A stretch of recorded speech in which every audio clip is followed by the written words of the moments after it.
찬양 나 주님의 기쁨 되기 원하네 찬양하면서 우리 예배자로 나갔으면 좋겠습니다. 반주가 나갈 때 우리 듣고 찬양 같이 하겠습니다.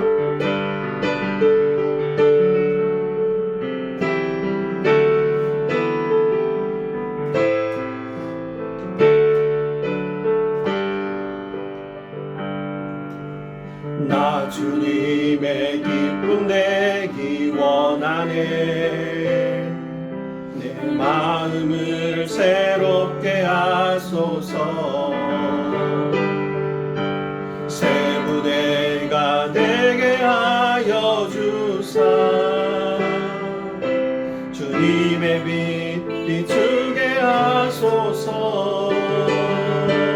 내가 원하는 한 가지 주님의 기쁨이 되는 것. 내가 원하는 한 가지 주님의 기쁨이 되는 것. 나 주님의 기쁨 되기 원하네. 내 마음을 새롭게 하소서. 새 부대가 되게 하여 주사. 주님의 빛 비추게 하소서. 내가 원하는 한 가지 주님의 기쁨이 되는 것. 내가 원하는 한 가지 주님의 기쁨이 되는 것. 겸손히 내 마음 드립니다. 나의 모든 것 받으소서. 나의 맘 깨끗게 씻어주사. 주님 길로 행하게 하소서. 내가 원하는 한 가지 주님의 기쁨이 되는 것. 내가 원하는 한 가지 주님의 기쁨이 되는 것. 내가 원하는 한 가지 주님의 기쁨이 되는 것. 내가 원하는 한 가지 주님의 기쁨이 돼. 내가 원하는 한 가지 주님의 기쁨이 되는 것.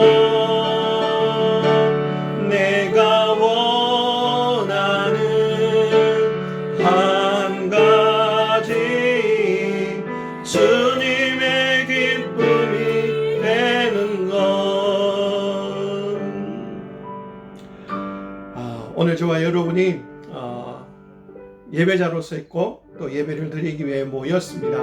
물론 여러분의 자리 각자 자리에서 모였지만 우리가 하나님께 예배하기 위해 모인 우리의 마음이 그냥 예배 한 시간을 드렸다가 아니라 정말 우리의 삶이 예배가 되어지고 주님을 기쁘시게 하는 그런 삶이 되어졌으면 좋겠습니다. 그래서 이 시간에 우리가 같이 한번 기도할 때 주님, 나의 삶이, 나의 예배드리는 이 시간이, 그리고 나의 매일의 시간이 주님의 기쁨이 되고 영광이 되게 하여 주시옵소서라고 우리 한번 기도하고요.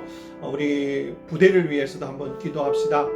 지금 코로나19 국방부에서는 다시 군 부대를 2.5단계로 올렸어요. 더 많이 힘들고 깝깝한 그런 상황 속인데 어쨌든 우리 15보급대에 속한 모든 병사들 아무도 감염되지 않고 건강하게 지낼 수 있도록 기도해 주시고 또 우리 전체 지원하는 창고나 모든 부분에서 화재 예방과 그런 피해가 없도록 하나님의 은혜를 구했으면 좋겠고 또 우리가 이 답답하고 힘든 시간들 보내면서 더 부대가 우애가 있고 재밌어질 수 있는 그런 지혜를 찾을 수 있도록 되어졌으면 좋겠어요. 그렇게 한번 기도했고 또 우리가 안전을 위해서 보급을 지원하고 부대 생활하고 정비 지원 운전을 하고 다닐 때 안전하게 다니면서 우리가 이들 말하면 무사히 전역하는 우리들 될 수 있도록 같이 한번 기도하는 시간 가지겠습니다. 같이 한번 기도합니다. 살아계신 하나님 아버지 고맙고 감사합니다. 우리들에게 은혜를 베풀어 주시옵소서. 하나님께서 우리에게 은혜를 베풀어 주셔서 우리의 삶이 하나님의 기쁨이 되고 하나님의 영광이 되어지기를 원합니다. 우리의 삶을 바라보고 사람들이 하나님께 영광을 돌리는 삶을 살아가기를 원합니다. 하나님 도와주시옵소서. 우리가 예배 시간으로 모였습니다. 이 예배 시간에도 우리가 온 마음을 다하여 하나님의 기쁨이 될 뿐만 아니라 우리의 매일의 삶이 하나님의 기쁨이 되고 하나님의 영광이 되는 삶을 살아갈 수 있도록 도우시고 인도하여 주시옵소서. 하나님께서 우리 15보급대들을 기억하여 주시고 특별히 아버지 하나님이 코로나 시국 속에서 부대원과 개인과 또 주변의 가족들 모두가 아버지 코로나에 감염되지 않고 안전하게 지낼 수 있게 하여 주시고 건강하게 병영 생활을 감당할 수 있도록 하나님께서 은혜를 내려주시기를 원합니다. 특별히 아버지 2.5단계로 다시 올라가 있는 군부대 상황 가운데 답답하고 힘든 시간들을 지내야 되는데 하나님 이러한 때도 하나님 도와주셔서 우리가 이러한 시간 속에서 더 재미있고 신나는 명랑생활을 만들어갈 수 있는 지혜가 저희들에게 있게 하여 주시기를 원합니다. 그래서 하나님 우리가 기쁨으로 아버지 즐거움으로 주님 앞에 나가고 명령생활을 감당하게 하여 주시옵소서. 아버지 부대 전체의 시설들을 하나님께서 지켜주시고 안전하게 보호하여 주시기를 원합니다. 아버지 화재를 예방할 수 있는 은혜를 베풀어 주시고 또 하나님 지켜주셔서 아버지 모든 어려움들 가운데서 이 일들을 감당하게 하여 주시고 특히나 아버지 우리가 부대 생활과 또 생활 지원하는 임무와 운전하는 임무와 정비 임무 지원들을 감당할 때에 아버지 하나님 운전을 하고 또 여러 가지 일들 무거운 것들을 옮겨야 될 때 하나님 아무도 다치지 않도록 아버지 하나님께서 보호하여 주시고 하나님께서 지켜주시기를 원합니다. 그래서 아버지 하나님 우리의 이 명령 생활이 군 생활이 안전하게 무사히 전역하는 그 시간까지 갈 수 있도록 하나님께서 도와주시고 아무런 사고 없이 도와주시기를 원합니다. 함께하여 주시옵소서. 은혜를 내려 주시옵소서. 살아계신 아버지 하나님 고맙고 감사합니다. 우리가 이 시간도 예배자로 모였습니다. 하나님께서 저희들 가운데 함께하여 주시고 저희들이 마음이 하나님께로 향할 수 있도록 저희들을 붙들어 주시고 주장하여 주시옵소서. 아버지 우리가 각자의 처소에서 따로 떨어져 예배하지만 하나님께서 은혜를 베풀어 주시고 그 시간 그곳에서 주께 예배하는 우리가 되도록 도우시고 역사하여 주시옵소서. 부족한 자에게 주의 말씀을 전하게 하셨습니다. 주님께서 이 말씀들이 힘있게 하여 주시기를 원합니다. 그리고 또 새롭게 와서 어무실장을 맡은 김인규 중인을 붙들어 주시고 하나님께서 은혜를 베풀어 주시고 함께 그곳에서 생활하는 동안에 주의 은혜가 넘쳐나며 또 즐겁게 생활할 수 있도록 도와주시고 오늘 예배에 초대받아 온 아버지 3명의 우리 또 병사들 위에도 함께하여 주시고 은혜를 내려주시기를 원합니다. 함께 기쁨과 감사함으로 예배하는 우리 모두가 되게 하여 주시옵소서. 감사하오며 예수님의 이름으로 기도드립니다. 아멘. 예, 오늘 저와 여러분에게 주시는 하나님의 말씀은 갈라디아서 1장 10절에서 24절 말씀입니다.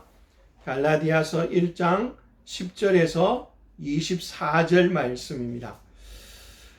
갈라디아서 1장 10절에서 24절 우리가 지난 계속해서 갈라디아서를 묵상하고 있고 함께 공부하고 있는데요.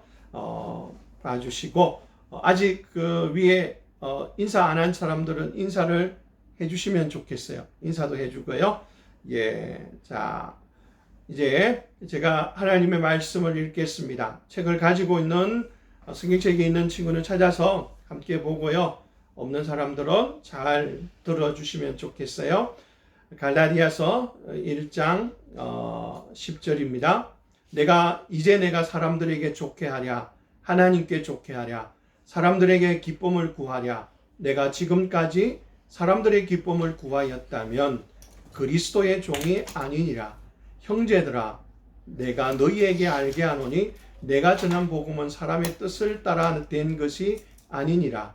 이는 내가 사람에게서 받은 것도 아니요 배운 것도 아니요 오직 예수 그리스도의 계시로 말미암은 것이라. 내가 이전에 유대교에 있을 때에 행한 일을 너희가 들었거니와 하나님의 교회를 심히 박해하여 멸하고 내가 내 동족 중 여러 영갑자보다 유대교를 지나치게 믿어 내 조상의 전통에 대하여 더욱 열심히 있었으나 그러나 내 어머니의 태로부터 나를 택정하시고 그의 은혜로 나를 부르신 이가 그의 아들을 이방에 전하기 위하여 그를 내 속에 나타내시기를 기뻐하셨을 때에 내가 곧 혈육과 언혼하지 아니하고 또 나보다 먼저 사도된 자들을 만나려고 예루살렘으로 가지 아니하고 아라비아로 갔다가 다시 다메섹으로 돌아갔노라.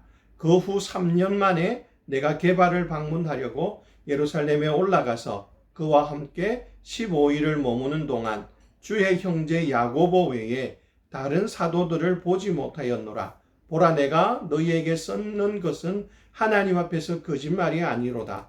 그 후에 내가 수리아와 길리기아 지방에 이르렀으나 그리스도 안에 있는 유대의 교회들이 나를 얼굴로는 알지 못하고 다만 우리를 박해하던 자가 전에 멸하던 그 믿음을 지금 전한다 함을 듣고 나로 말미암아 하나님께 영광을 돌리니라. 아멘.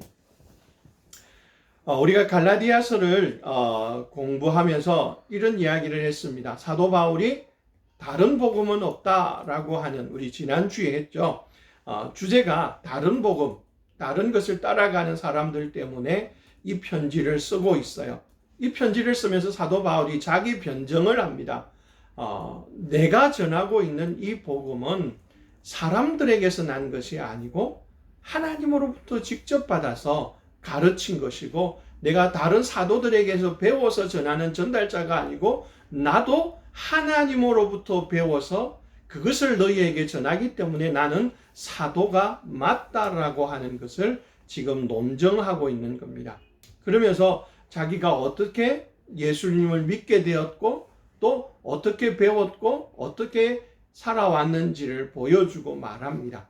우리는 오늘 이 말씀을 중심으로 해서 이 부분보다는 10절의 말씀과 24절의 말씀들을 가지고 우리의 지금의 현재의 모습들을 좀 돌아보기를 원합니다. 그러니까 조금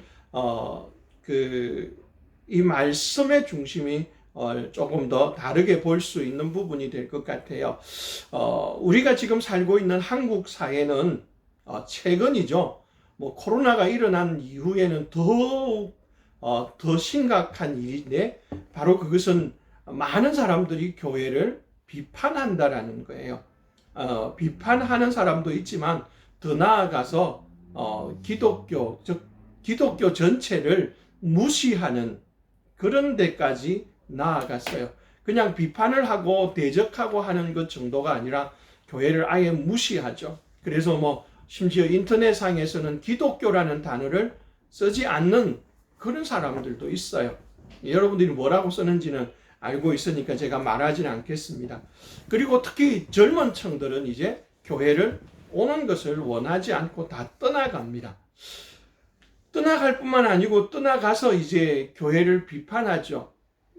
시험을 만나서 나갔던 어떻게 했던 교회에 들어와서 알고 있던 모든 것들을 나가서 이제 세상의 잣대로 교회를 비판하고 교회를 향하여서 질책합니다. 그래서 교회의 실수 또는 교회의 잘못 여러 가지들을 가지고 그들은 교회를 욕하고 있습니다. 아니, 그것이 틀렸다, 잘못됐다, 나쁜 사람이다라고 말하고 싶은 게 아니고, 교회가 왜 그렇게까지 사람들에게 비판을 받아야 되고 무시를 당해야 될까요? 이 답이 뭘까요? 라고 하는 거예요. 이 답이 그냥 사람들, 교회를 무시하고 교회를 비판하는 사람들이 악한 사람이고 하나님을 믿지 않는 사람이기 때문이야 라고 말하는 답은 좀 옳지 않아요. 그것만이 답이 될 수가 없다라는 거죠. 교회가 하나님 사람들로부터 무시를 당하고 지탄을 받는 대상이 되어진다라는 것. 이건 그냥 교회 건물이 아니고 모든 성도인, 저도 마찬가지예요. 한 사람의 목사이지만 또한 저 또한 한 사람의 기독교인이에요. 성도예요. 여러분도 오늘 예배를 드리면서 뭐 다른 목적을 가지고 예배를 드리러 왔는지 모르지만 예배를 드리러 왔고 함께 예배 드리고 있다면 여러분은 어쩌면 한 사람의 성도예요. 기독교인이라는 거예요. 이렇게 기독교인이 무시를 당하고 어려움을 당하는 것은 그냥 뭐 우리를 무시하는 사람이 나쁜 사람이고 사탄은 교회를 계속해서 그렇게 공격해 왔기 때문에 이건 당연한 거야 라고 말한다면 그 대답은 아주 낮은 점수의 대답일 수밖에 없어요. 오늘 저와 여러분이 이 본문의 말씀들을 바라보면서 교회나 또는 성도가 어떻게 해야만이 비판이 아니고 사람들로부터 인정을 받고 사람들로부터 존중을 받을 수 있을까라고 하는 거예요. 이것이 하나님께서 오늘 우리에게 가르쳐주는 원칙이 오늘 말씀 안에 있다라는 거예요. 먼저 우리가 이제 이 말씀을 살피면서 특별히 이제 교회가 성도가 하나님의 기쁨이 되어지기를 소망하는 것이 될 때 교회는 세상으로부터 인정을 받을 수밖에 없어요. 자, 우리가 오늘 첫 번째 말씀에 10절 말씀에 이렇게 기록했어요. 이제 내가 사람들을 좋게 하랴, 사람들에게 좋게 하랴, 하나님께 좋게 하랴, 사람들에게 기쁨을 구하랴. 내가 지금까지 사람들의 기쁨을 구하였다면 그리스도의 종이 아니라. 이 말은 뭐예요? 교회가 성도가 구해야 되는 것은 사람들의 칭찬, 사람들의 기쁨을 구하는 게 아니라는 거예요. 우선된 기쁨, 칭찬은 하나님의 칭찬, 하나님의 기쁨을 구하는 삶을 살아가야만 된다는 거예요. 그래야만 그 다음에 따라오는 것은 사람들도 교회를 인정하게 되고 사람들도 교회를 믿어주게 된다는 거예요. 우리는 하나님의 백성이에요. 성도는 하나님의 백성이고 하나님의 부름을 받았어요. 하나님의 백성이고 하나님의 부름을 받은 사람이기 때문에 하나님의 기쁨을 구하는 것은 하나님의 백성된 당연한 의무예요. 하나님의 기쁨을 구하는 것은 다른 것이 아니고 하나님의 뜻을 구하며 그 뜻대로 살아가는 거예요. 그러면 저보고 누가 물을 거예요. 하나님의 뜻이 뭐예요? 라고요. 물론 많아요. 하나님의 뜻이 한 가지입니다라고 말할 수는 없겠죠. 근데 우리가 요한복음을 바라보면서 예수님께서 마지막에 제자들을 불러놓고 그들에게 요청하는 게 하나 있어요. 그게 뭐냐 하면 내가 너희에게 새 계명을 주노니 서로 사랑하라 해요. 즉 교회가 성도가 정말 하나님의 사랑으로 사랑하고 화목되어져 있는 그 모습을 가지고 있을 때에 교회가 힘이 있고 능력이 있어진다라는 거예요. 요한복음 13장 34절에 이렇게 기록합니다. 새 계명을 너희에게 주노니 서로 사랑하라. 내가 너희를 사랑한 것 같이 너희도 서로 사랑하라. 너희가 서로 사랑하면 이로써 모든 사람이 너희가 내 제자인 줄 알리라. 여러분, 우리가 서로 사랑하면 사람들이 우리를 누구의 제자로 보냐 하면 예수님의 제자로 바라보는 거예요. 즉 대문에 문 입구에 어느 교회 성도의 집 이거 붙이든 붙이지 않던 여러분의 삶에서 사랑이 넘쳐나고 정말 그 사랑을 가지고 살아간다면 사람들은 우리를 알고 받아준다라는 거죠. 이것이 새 계명이고 이것이 우리가 해야 될 부분이에요. 교회 안의 성도들끼리 사랑하는 것이 넘쳐나야 돼요. 근데 지금 현재의 모습은 어떤가요? 교회 안에 많은 파당이 일어나고 싸우고 갈라지고 너무 아파요. 교회가 정말 사랑한다라고 말하고 있는데 사랑이 없어요. 그 사랑하지 못하는 게 너무 많다라는 거예요. 그래서 사랑하지 못하고 그냥 그렇게 살아가기 때문에 가는데 어느 정도로 싸우냐 하면 세상에 믿지 않는 사람들도 사용하지 않는 정말 비열한 방법으로까지도 싸우기도 해요. 그러면서도 계속 우리는 교회라고 말해요. 우리는 하나님의 제자, 예수님의 제자라고 말해요. 여러분, 그렇게 말할 때 사람들은 우리를 보고 예수님의 제자라고 인정하면서 칭찬하거나 존중하지 않아요. 무시하는 거죠.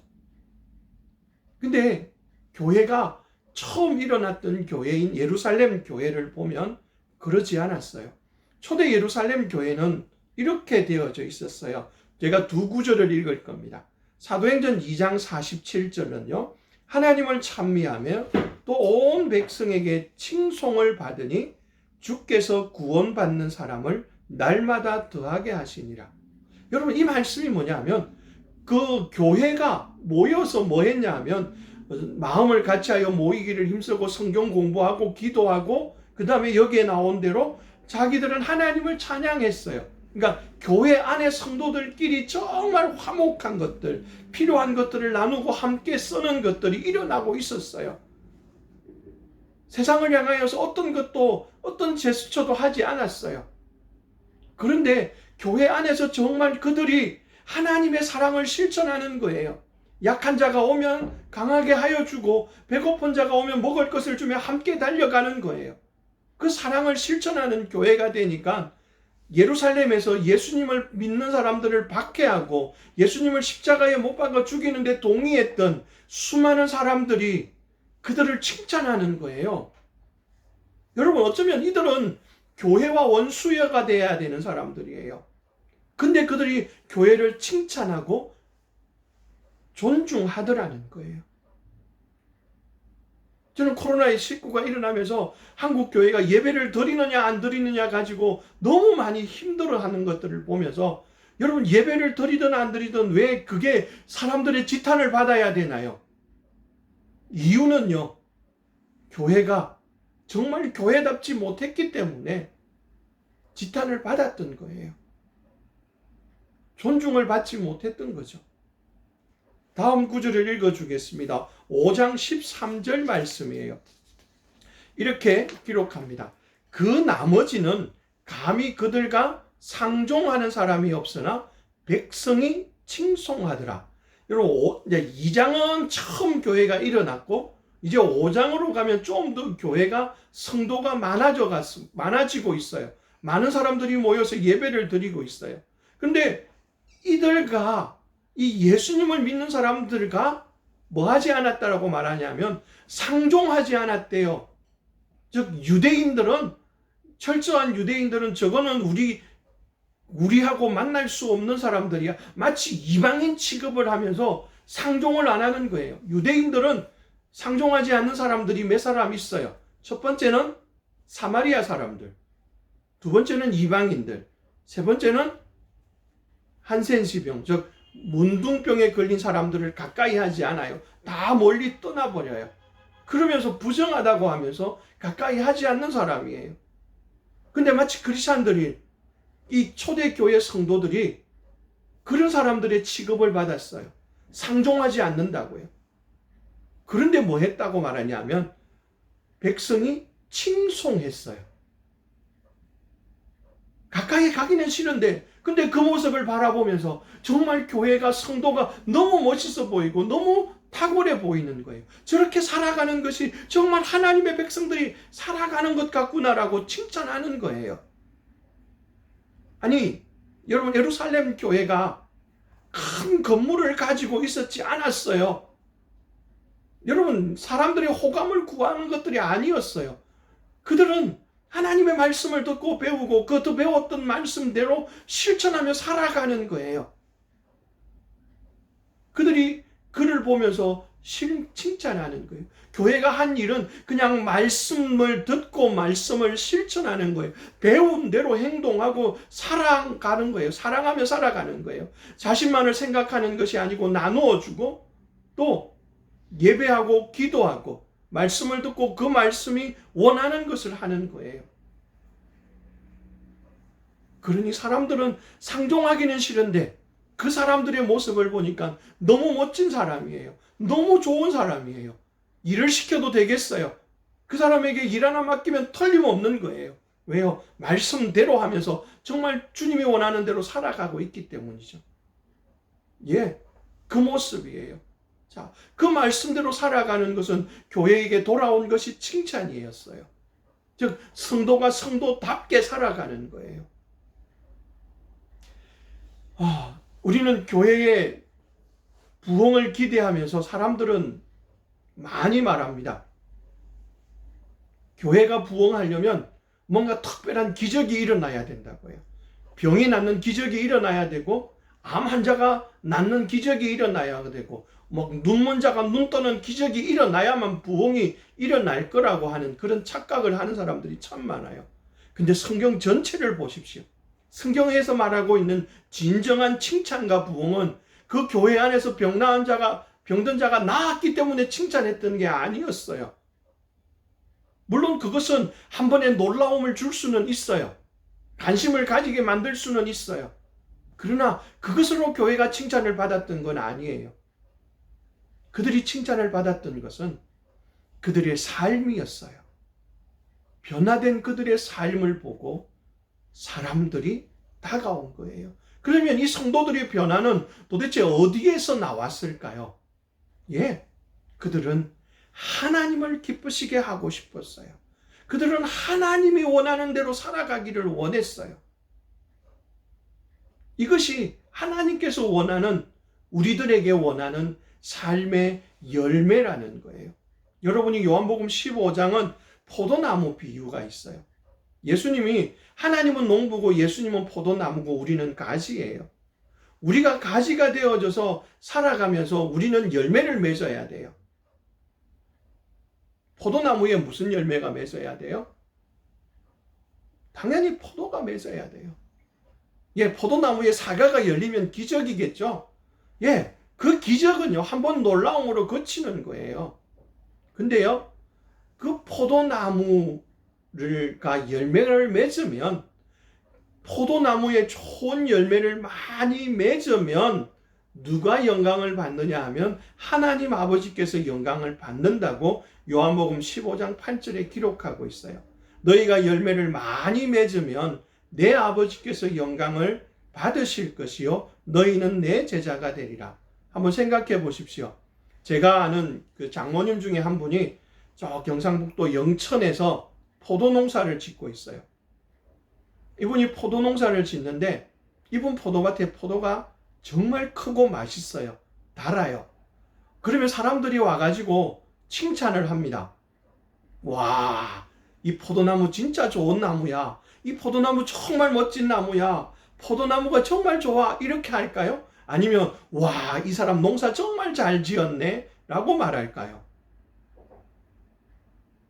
예, 물론 처음에는 포도나무 좋다라고 말하지만 결국은 그 칭찬이 누구에게 가는 거예요? 포도를 농사를 지은 농부에게 가는 거예요. 농부가 포도 농사를 안 짓고 돌보지 않고 물을 주지 않고 거름 주지 않고 가지를 쳐주지 않으면요, 그 가지만 쳐주는 게 아니고 요즘에는 비도 맞지 않도록 하기 위해서 비닐도 쳐줘야 되고요. 그런 일들을 다 하는 게 농부예요. 농부가 그런 수고를 다 해줘야만이 포도 열매가 맺어요. 그래서 사람들은 그 일들을 하고 나면 농부를 칭찬하는 거예요. 정말 농사 잘 지었다고. 그래요. 근데 포도가 시원찮고 그러면요, 이 농사 짓는 사람은 뭐 한 거야? 이렇게 말하는 거예요. 그래요. 바로 우리의 삶에서 하나님의 뜻대로 살아가고 뜻을 이루는 그 일을 행하는 일들을 우리가 감당할 때 하나님께서는 우리의 삶에서 열매를 맺게 하고 열매를 거둘 거예요. 많은 열매를 맺을 때 우리가 하나님께 영광이 되는 거예요. 그러면 우리가 생각할 거예요. 우리가 그 말하는 그 열매가 뭡니까? 라고요. 예, 말하는 열매는 우리가 있는 삶의 자리에서 주어진 일을 말씀을 따라 성실하게 하는 거예요. 제가 말하는 말씀을 따라 성실하다라는 것은 예를 들어서 청소를 하는 사람이라면 청소하는 그 일을 하나님 앞에서 하나님의 일, 하나님의 궁전을 청소하는 것이다 생각하고 그것을 청소하는 거예요. 그 마음이 있을 때 우리가 하나님의 마음을 가진 게 되는 거예요. 주의 말씀대로 살아가는 거예요. 예를 들어서 이렇게 생각해 봅시다. 여러분들이 보초를 쓰는 경계병이 되어진다면 2시간 경계병을 쓴다면 여러분은 그런 마음으로 써야 돼요. 나는 하나님의 나라를 지키는 사람이야. 그냥 이 부대 지키는 새벽 시간에 나를 보내서가 아니고 나는 하나님의 나라를 지키는 사람이야. 라는 그 마음으로 서는 거예요. 나는 하나님의 나라의 일들을 위하여 이 일을 하는 거야 라고요. 그런 마음으로 살았던 사람들이 우리가 알고 있는 청교도들이라고 하는 사람들도 있어요. 그들은 벽돌 한 장을 쌓으면서도 그들은 하나님의 나라의 궁전을 쌓는다는 마음으로 벽돌을 쌓았다고 말합니다. 그러니까 얼마나 집이 튼튼하고 튼튼할까요? 그 집들은 잘 무너지지도 않는답니다. 그러한 마음으로 살아가는 것, 그것이 정말 하나님께서 우리들에게 하는 거예요. 그래서 하나님은 우리에게 이렇게 요청합니다. 하나님 앞에 죽게 하듯이 하라고 우리에게 요청합니다. 골로새서 3장 22절 말씀에요. 종들아 모든 일에 육신의 상전들에게 순종하되 사람을 기쁘게 하는 자와 같이 눈가림만 하지 말고 오직 주를 두려워하여 성실한 마음으로 하라. 무슨 일을 하든지 마음을 다하여 주께 하듯 하고 사람에게 하듯 하지 말라. 즉 눈만 가리고 아웅하듯이 하지 말라라는 거예요. 우리의 삶은, 여러분의 삶은 크리스찬이 되어졌기 때문에 더 정직해야 되고 더 하나님의 기뻐하는 삶을 살아가라고 말하는 거예요. 여러분, 크리스찬이 되어져서 술을 마시지 않고 담배를 피우지 않는 것 잘하는 거예요. 좋은 일이에요. 근데 그것만으로는 부족하다라는 거예요. 여러분, 요즘 건강 때문에 술이나 담배를 하지 않는 사람들이 얼마나 많은지 알고 있나요? 예전에는 술이나 담배를 하지 않는 것이 크리스찬의 표시일 줄은 모르지만 지금은 아닐 수도 있어요. 예. 그러면요, 성경책을 옆구리에 끼고 예배 시간에 예배드리러 가는 그것만이 아니라는 거예요. 여러분의 삶에서 하나님께서 기뻐하는 그 삶의 모습이 사람들에게 보여지고 나타나줘야 된다는 거예요. 그래야만 하나님께서 여러분들을 향하여서 말씀한 것들이 이룰 수 있어요. 그래서 하나님께서 원하시는 그 일을 감당하는 거예요. 여러분이 사람들 앞에 보여주고 나타나고 그 일들을 감당해 가는 것들을 우리에게 요청합니다. 하나님 말씀 마태복음에서 예수님께서 마태복음 5장에 가면 우리를 향하여서 빛이다라고 말합니다. 세상의 빛인데 너희 빛을 사람들에게 비치게 하여 너희 착한 행실을 보고 하나님께 영광을 돌리게 하라고 요청합니다. 하나님께. 근데 그 앞부분에 또 뭐가 나오냐면 소금이라고 하는 말씀도 나옵니다. 그러면서 예수님이 이렇게 말합니다. 소금이 만일 그 맛을 잃으면 사람들에게 버리워져 아무 쓸데없어 버리워져 사람들에게 짓밟히게 되는 거죠. 어쩌면 이 말씀인 것 같아요. 우리가 칭찬을 받는 정말 그리스도인의 삶은 하나님의 말씀을 따라가는 그 삶을 살아가고 있느냐가 내가 사람들에게 버림을 받고 사람들에게 짓밟힐 거냐, 아니면 하나님의 기쁨으로 살아가면서 사람들도 칭찬할 수밖에 없는 그 삶을 살아갈 거냐에 달려 있다라는 거죠. 자, 이제 우리가 더 나아가야 될 부분이에요. 그러면 이렇게 사람들에게 칭찬하는 것들, 사람들이 원하는 것들을 우리가 바라보면서 우리는 사람들이 여러분의 삶을 칭찬하게 만들어야 되고 하나님께 영광을 돌리는 삶을 살아야 된다는 거죠. 우리는 종종 예수님을 믿지 않는 사람들이 교회의 모습들, 교회의 문제들을 바라보면서 하는 소리를 듣습니다. 교회 다니는 사람이 왜 저래? 예수 믿는 사람이 왜 저래? 라는 말들을 듣습니다.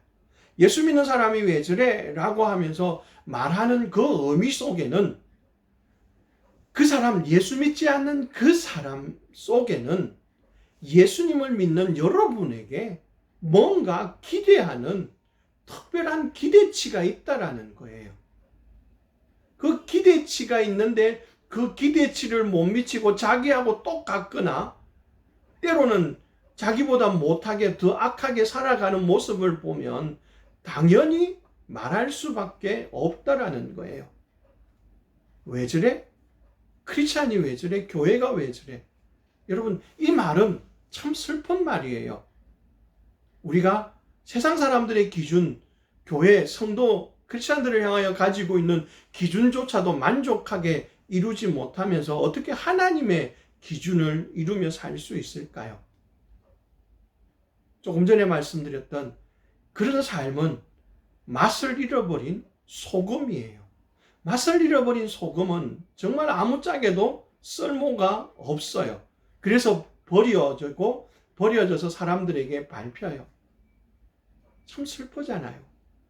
근데 빛을 비추고 빛을 나타내어서 우리가 우리의 착한 행실을 사람들에게 보여줌으로써 그들이 우와, 저 사람 보니까 하나님이 살아계신 것 같아. 저 사람을 보면 하나님이 함께 하시는 것 같아. 여러분의 삶에 성공을 하라는 게 아니고 여러분의 삶이 뭔가를 많은 이루는 것이 아니라 여러분의 삶의 착한 그 행실을 바라보면서 사람들이 와, 저 사람을 보면 진짜 하나님이 함께 하는 거야. 저 사람을 보니까 하나님이 계신 건 믿겠어. 라는 그 말을 들어야 된다는 거예요. 여러분, 이 말을 들었던 때가 언제냐면 안디옥 교회예요. 안디옥 교회. 그 안디옥 교회는요, 그 사도행전 11장에 보면 그 핍박 때문에, 즉 사도 바울이 스데반을 죽이는 그 핍박 때문에 사람들이 이제 흩어지기 시작했고 흩어져 도망가던 사람들이 안디옥에까지도 가서 그곳에서 이제 유대인들에게도 복음을 전했지만 안디옥이라고 하는 그 도시에 살고 있는 이방인들에게도 복음을 전했어요. 그리고 나서 거기에 교회가 형성되고 그래서 예루살렘 교회에서 바나바라고 하는 사람을 보내고 바나바는 또 누굴 데려가냐 하면 오늘 우리가 이야기하고 있는 이 사도 바울을 데리고 가서 그 안디옥 교회에서 하나님의 말씀을 가르쳤어요.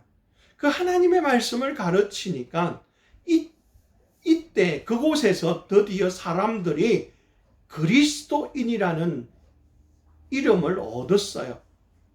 그러니까 우리말로 하면 그리스도인이라는 말을 좀 낮추는 말로 한다면 예수쟁이가 될 것이고, 좀 높이고 칭찬하는 말로 들으면 교회 다닌 성도라고 하는 말이 되겠죠. 근데 그리스도인이라는 뜻은 작은 예수다라고 하는 표현이에요. 예수 닮은 사람이다라고 하는 표현이었어요.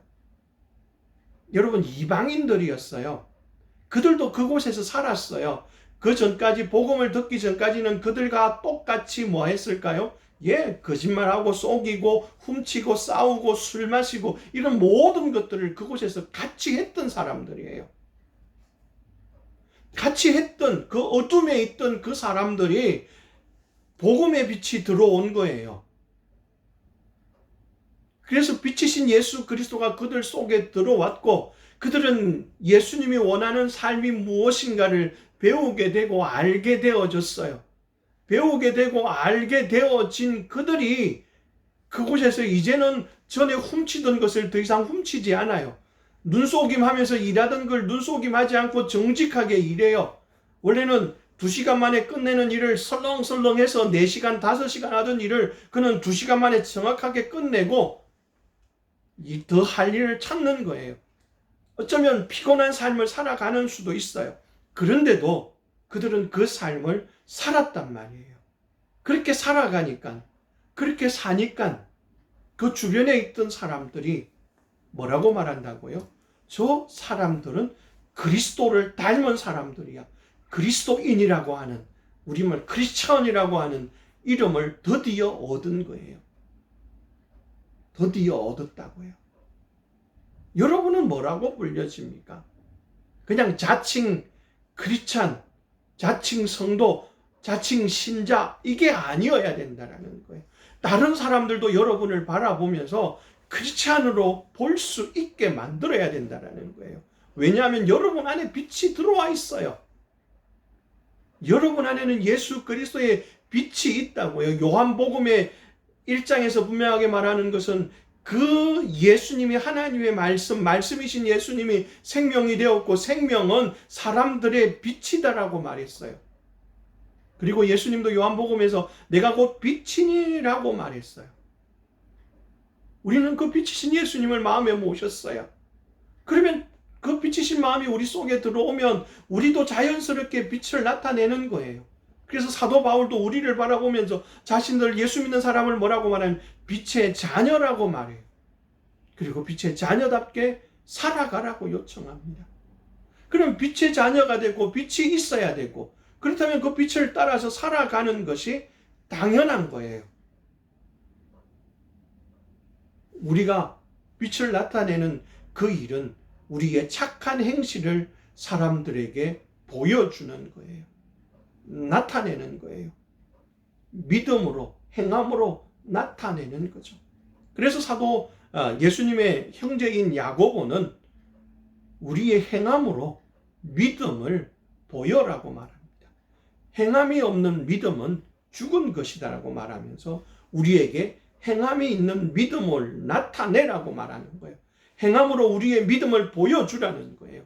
여러분이 부대 안에서 깝깝하고 답답할 수 있는 그 상황 속에서도 여러분이 크리스찬이라면 빛을 나타내어야 돼요.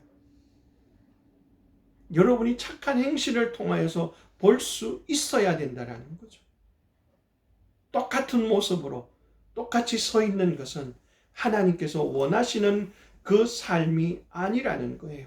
그래서 여러분들은 정말 구별되고 하나님이 원하는 그 모습으로 살아가야 돼요. 근데 이제는 교회들이 세상을 향하여서 그 빛을, 착한 행실을 나타내려고 하지 않아요. 뭘 나타내려고 하는지 아시나요? 예, 화려한 교회 건물, 큰 건물을 자랑하려고 합니다. 좋은 시스템을 갖추었다고 자랑하려고 합니다. 좋은 음악이 있다고 말합니다. 여러분, 교회보다 화려한 건물, 교회보다 멋진 건물, 교회보다 큰 건물들 세상에 너무 많습니다. 그러지 않나요? 교회가 건물을 가지고 뭔가 자랑하려고 한다면 세상을 이길 수가 없어요. 여러분 뭐 어떤 시스템, 방송 시스템, 에어컨 시스템, 이런 시스템, 여러분 세상은 훨씬 더 좋아졌잖아요. 뭘 가지고 자랑할까요? 음악요? 세상의 음악이 훨씬 더 재밌고 세상의 음악이 훨씬 더 어떤 때는 감동이 있지 않나요? 은혜가 있다는 게 아니라 감동이 있어요.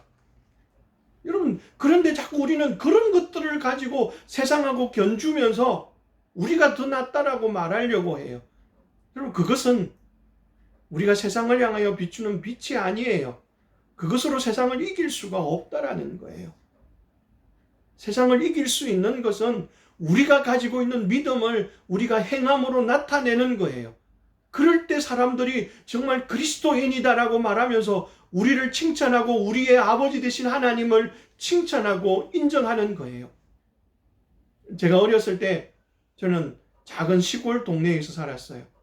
그래서 웬만한 동네에서 어른들이 아이들을 보면 저게 누구 집 아이인지를 다 알아요.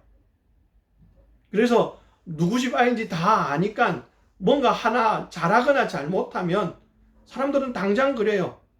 어이구 저건 누구 집 자식이다. 잘하면 뭐요? 아이고 저거 저것도 누구 집 자식이던데 어투가 다르겠죠.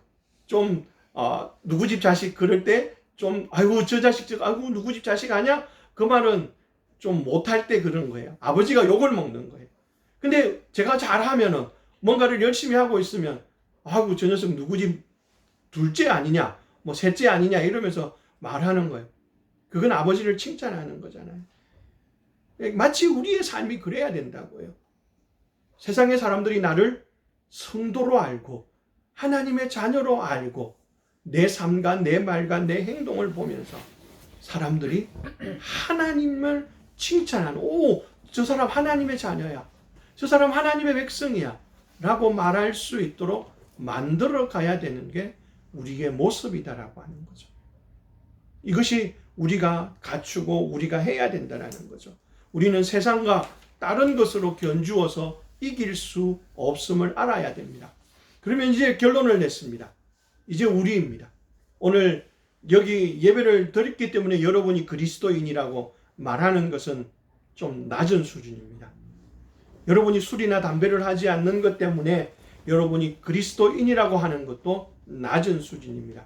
믿지 않는 사람들 중에도 지금 우리보다 훨씬 더 딱딱한 분위기 속에서 긴 시간 예배를 드리기도 했어요. 얼마 전에 부산과 서울 그 보궐선거, 시장 보궐선거를 할 때 유력한 후보들이 부활절 예배에 다 참석했대요. 부활절 예배, 긴 시간 예배, 일어서고 앉고 찬양하고 할 때 다 했답니다. 여러분, 근데 그렇게 예배를 드렸기 때문에 사람들이 그 사람들을 칭찬할까요? 아니요. 그 예배 한 번 드린 것으로 그들을 칭찬하는 사람은 없습니다. 도리어 표를 구하러 다닌다고 혀를 차는 사람들이 더 있을 겁니다. 술이나 담배 안 하는 거 건강 때문에 안 하는 사람들이 너무 많잖아요. 그렇습니다. 이제 우리는 이것 가지고 내가 크리스찬이야라고 말하는 건 어렵습니다. 그러면 어떻게 해야 될까요? 오늘 말씀에 따라서 해야 되죠. 하나님의 기쁨을 구하는 삶을 살아야 되죠. 하나님이 기쁨이 되는 그 삶을 살기 위해서 내가 노력해야 된다는 거예요. 하나님의 기쁨을 구하고 하나님의 영광을 구하는 그 삶을 내가 살아가는 것. 그것은 내가 배운 말씀대로 내가 알고 있는 하나님의 말씀대로 살아가는 거예요. 행동하는 거예요. 그렇게 할 때 여러분은 하나님의 자녀로서의 삶을 살아갈 수가 있어요. 여러분의 변화된 삶을 보고 신자와 불신자 모두가 칭찬하며 하나님께 영광을 돌리게 해야 돼요. 이제 그 삶에 우리가 도전을 해야 된다라는 거죠. 우리가 그 삶을 시작해야 된다라는 거죠. 여러분이 이미 예수 그리스도를 구주로 믿고 있다면 하나님은 이미 그 일을 시작하셨어요. 그 일을 시작하셨기 때문에 여러분들이 이제 걸음을 내디디면 돼요. 빌립보서 1장 6절에서 이렇게 기록합니다. 너희 안에서 착한 일을 시작하신 이가 그리스도 예수의 날까지 이루실 줄을 확신하노라. 그 일을 시작하셨으면 하나님께서 여러분들을 끝까지 이끄시고 힘주시고 능력 주셔서 그 크리스찬의 삶을 살아가게 만드실 거라는 거죠. 여러분 도전하십시오. 두려워 마시고 내가 크리스찬이라는 것, 그 정체성을 가지고 여러분이 말과 행동과 생각을 하나님이 기뻐하는 곳으로 달려가십시오. 그럴 때 사람들은 하나님이 여러분을 인정하실 것이고 하나님이 여러분을 칭찬하실 것이고 하나님께서 여러분을 기뻐하실 것입니다. 뿐만 아니라 사람들도 여러분을 칭찬하게 될 것이고 살아계신 하나님께 내가 아니라 그들이 영광을 돌리게 될 것입니다.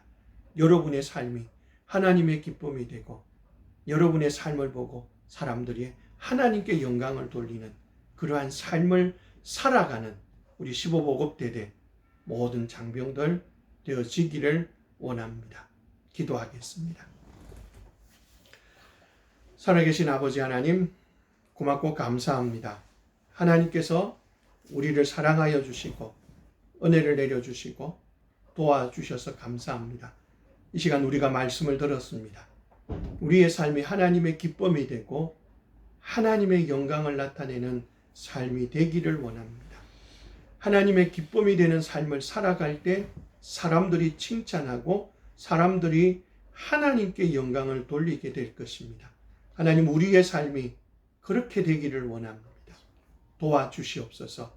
우리 안에서 이 일을 시작하신 주님, 우리 안에 능력으로 역사하시고 주장하시고 이끄셔서 우리가 넉넉하게 이 일들을 감당할 수 있도록 도우시고 인도하여 주시옵소서.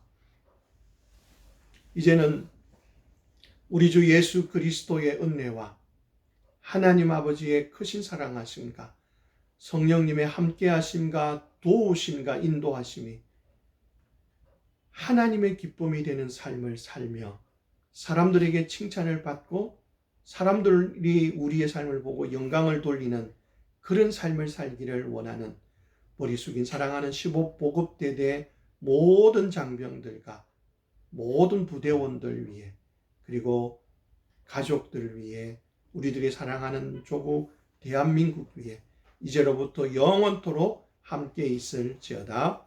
아멘. 아멘. 예배는 마쳤습니다. 감사합니다. 오늘 새로운 친구들을 환영합니다.